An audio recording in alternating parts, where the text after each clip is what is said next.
जय हिंद दोस्तों। चाइना और पाकिस्तान की नजदीकियां जिस तरीके से बढ़ती गई उसी तरीके से पाकिस्तान और यूएसए के बीच में जो दूरियां है वो भी कहीं न कहीं बढ़ती गई। और ये जो फासले हैं खासकर अमेरिका और पाकिस्तान के बीच में लगभग 20 साल से ऊपर हो चले हैं, लेकिन फिलहाल अभी इन फासलों के बीच में कुछ नजदीकियां देखी जा रही है। और इन नजदीकियों के लिए पाकिस्तान जो है, पाकिस्तान के जो प्राइम मिनिस्टर शहबाज शरीफ, इन्होंने यहाँ पर यह कहा कि विश्व शांति के लिए, वर्ल्ड पीस के लिए अमेरिका का साथ होना जरूरी है। और ये बेसिकली डिमांड कर रहे हैं सपोर्ट का अमेरिका का। आप यहाँ पर देख सकते हैं, टाइम्स ऑफ इंडिया का आर्टिकल्स है, Sharif assures Biden says will work with US on global peace and regional security के लिए। आपके दिमाग में क्वेश्चन चल रहा होगा कि अचानक यहाँ पर पाकिस्तान के प्रधानमंत्री क्यों यूएस की तरफ रुख मोड़ लिए हैं और अचानक ग्लोबल पीस की बात क्यों कर रहा है, जो आज तक पीस के लिए कभी बात ही नहीं किया हो या रीजनल सिक्योरिटी को लेकर कभी डिस्कस न किया हो। इसको लेकर अचानक पाकिस्तान क्यों अलर्ट हो चुका है, क्यों ऐसी बातें निकल के आ रही है। देखिए, ये जो है ना,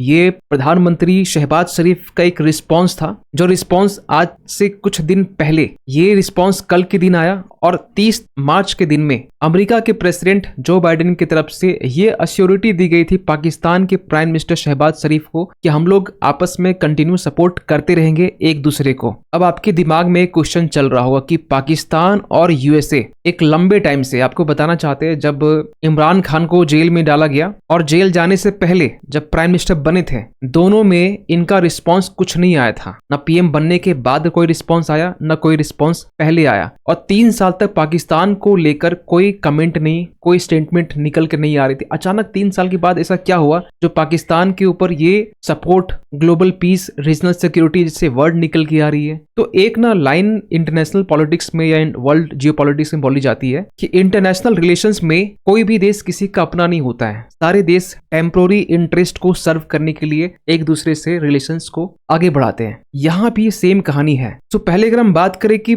यूएस का सडन पाकिस्तान को सपोर्ट ये क्यों निकल के आ रहा है, देखिए, यूएसए के कुछ अपने रीजन है। यूएसए अक्सर कंसर्न होता है अफगानिस्तान को लेकर, और रिसेंटली रसिया और अफगानिस्तान के बीच में जो रिलेशंस हैं वो स्ट्रांग होते हुए दिखाई दे रहे हैं। क्योंकि आपने देखा होगा रिसेंटली ये 29 मार्च का ये आर्टिकल्स है जब यहाँ पर रसिया और अफगानिस्तान के बीच में रेलवे प्रोजेक्ट्स को लेकर डील साइन की जा रही है। इवन कि यहाँ पर 24 दिसंबर 2023 का ये आर्टिकल्स है जब मॉस्को और काबुल, रसिया और काबुल रिलेशंस को लेकर रसिया के जो फॉरेन मिनिस्टर हैं उन्होंने ये कहा था कि रसिया और अफगानिस्तान दोनों के रिलेशंस मजबूत हो रहे हैं। क्योंकि आपको बताना चाहते हैं, जब रसिया अफगानिस्तान को छोड़कर अपनी जो ट्रूप्स है 2021 के टाइम में जब वापस ले लिया और यहाँ पर तालिबान का सत्ता यहाँ पर आया, उसके बाद में सबसे पहला देश पाकिस्तान ही था जो de facto diplomatic ties Afghanistan से बनाया। क्योंकि यहाँ पाकिस्तान को ये लग रहा था कि अफगानिस्तान में जो तालिबान है वो तो हमारे भाई बंधु है,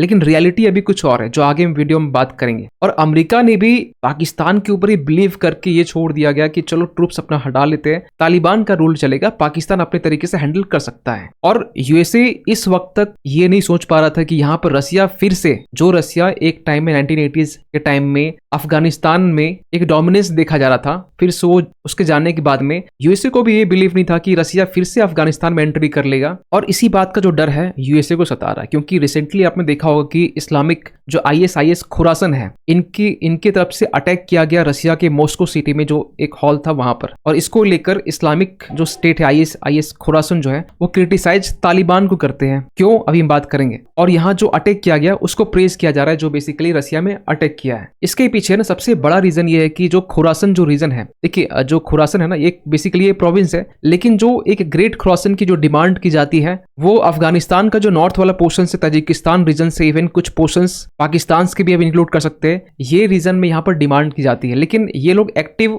रिसेंट टाइम से हुए हैं और इसको लेकर तालिबान, अफगानिस्तान का जो तालिबान है, ये भी कंसर्न, क्योंकि दोनों के बीच में बनती नहीं है। अब बस लिंक को कनेक्ट करना। और जब यहाँ पर अफगानिस्तान और आईएसआईएस खुरासन की जब नहीं बन रही है तो दुश्मन का दोस्त जो होता है, बेसिकली जो कहावत है, सेम यहाँ पर फिट होता है। और अफगानिस्तान और रसिया दोनों यहाँ पर क्लोज आ चुके हैं, पहले से क्लोज थे, लेकिन इस अटैक के बाद में कहा यह जा रहा है कि अब अफगानिस्तान और रसिया दोनों मिलकर खासकर आईएसआईएस खुरासन से फाइट करेंगे। क्योंकि रसिया ने यह वार्न कर दिया है कि जिस ऑर्गेनाइजेशंस का इसके पीछे हाथ है उसे तो बख्शा नहीं जाएगा। और इसके लिए रसिया कोशिश जरूर करेगा कि अफगानिस्तान के साथ में हमारा जो रिलेशन है और मजबूत हो, क्योंकि आपको बताना चाहते हैं 2023 दिसंबर की बात है पिछले साल की, जब रसिया के ऊपर सैंक्शन लगे थे तो भारत तो ऑयल परचेज कर ही रहा था, लेकिन अफगानिस्तान भी था जो रसिया से ऑयल इंपोर्ट कर रहा था, और रसिया है जो दोस्ती अच्छे से निभाता है एज कम्पेयर टू यूएसए। लेकिन सबसे बड़ा सवाल निकलता है कि पाकिस्तान की तरफ से जो नजदीकियां है यूएसए की तरफ, ये क्यों हो रहा है? देखिए 2021 के टाइम से पाकिस्तान को ये विश्वास था कि हमारा जो अफगानिस्तान का तालिबान जो भाई बंधु है ये हमारे साथ में होंगे, ये हमारे ही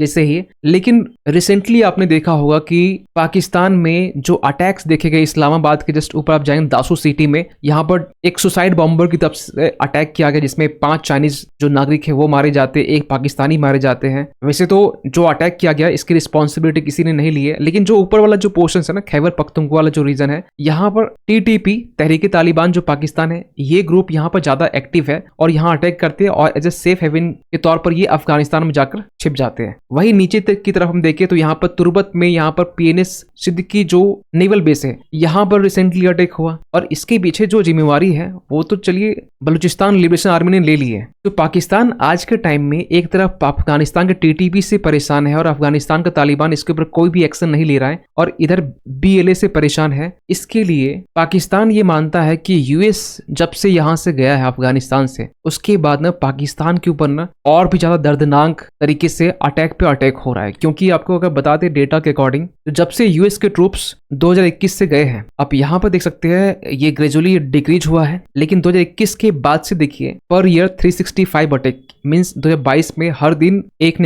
एक अटैक। ये ओनली तालिबान की हम बात कर रहे हैं, ये ओनली टीटीपी की तरफ से जो और जो बलूचिस्तान लिबरेशन आर्मी है उनकी तरफ जो अटैक किया जा रहा है, इसकी डेटा यहाँ पर है। यहाँ तक कि 2023 में देखिए 527 ये बढ़ गया, और 2024 की हम बात करें जो अभी मार्च ये जस्ट रिसेंटली खत्म हुआ है कल के दिन में, 155 तो अभी हो गए हैं। आगाज अगर 155 है तो अंजाम कितना होगा? मे बी 955 हो सकता है, आप बताना कमेंट करके। सो इसी के लिए यहाँ पर पाकिस्तान जो है यूएस की हेल्प भी चाहता है कि पाकिस्तानी तालिबान से जो अफगानिस्तान में, उससे हमें हेल्प चाहिए कि चाइना भी इसके लिए कुछ नहीं कर सकता है। यूएस को ग्राउंड रियलिटी पता है, यूएस एक लंबे टाइम से अफगानिस्तान में रहा है और यूएस और पाकिस्तान की बॉन्डिंग भी अच्छी रही है एक इतिहास उठा के देखे तो। लेकिन क्या यही एक मेन रीजन है? नहीं नहीं नहीं, यही एक मेन रीजन नहीं है। इसके पीछे रीजन है पाकिस्तान ईरान पाइपलाइन। एक्चुअली हुआ ये है, यूएस ने अपने साइड से रिसेंटली ये कहा, यूएस के स्पोक्स पर्सन ने, कि हम पाकिस्तान ईरान पाइपलाइन को सपोर्ट नहीं करेंगे। अगर पाकिस्तान ईरान पाइपलाइन पाकिस्तान इसे कंटिन्यू करता है तो हम पाकिस्तान के ऊपर में सैंक्शन भी लगा देंगे। यूएस वॉर्न पाक ऑफ सैंक्शंस। तो इसमें कौन सी बड़ी बात है? बड़ी बात यह है कि अब यहाँ पर अगर पाकिस्तान कंटिन्यू नहीं करेगा, अगर इसे पाकिस्तान बीच रास्ते में इसे छोड़ देता है, तो ये पेनाल्टी के तौर पर इसके इम्प्लीकेशंस $18 बिलियन पाकिस्तान को ईरान को देने पड़ेंगे। ये साफ साफ एज ए लॉ सूट यहाँ पर लिखा हुआ है, यहाँ भी आप देख सकते हैं $18 billion penalty from Pakistan if the case goes to arbitrations. और इसके लिए रिसेंटली ना ईरान ने इस प्रोजेक्ट की जो डेडलाइन है एक्सटेंड करके 180 डेज एक्सटेंड करके सितंबर 2024 तक कर दिया है। मींस सितंबर तक में पाकिस्तान के पास में टाइम है, वो डिसाइड कर ले यूएस के साथ में रहकर इस पाइपलाइन को रिजेक्ट करे और 18 बिलियन दे। और पाकिस्तान 18 बिलियन तालिबान ईरान को ये इम्पॉसिबल है देना। क्यों? क्योंकि खुद पाकिस्तान IMF के खासकर $3 बिलियन, उसमें भी 3 फेज में आते हैं लोन, इसको लेने के लिए इतने दाव पेश करता है। $18 बिलियन कहां से दे पाएगा? तो क्या हम ये मान ले कि चाइना और पाकिस्तान और यूएसए दोनों के बीच में जो रिलेशंस अभी रिसेंटली जो क्लोजनेस देखी जा रही है, तो क्या पाकिस्तान चाइना को भूल जाएगा? नहीं नहीं, ऐसा कभी नहीं होने वाला। क्योंकि पाकिस्तान जो है ना वो अच्छे से जानता है उसकी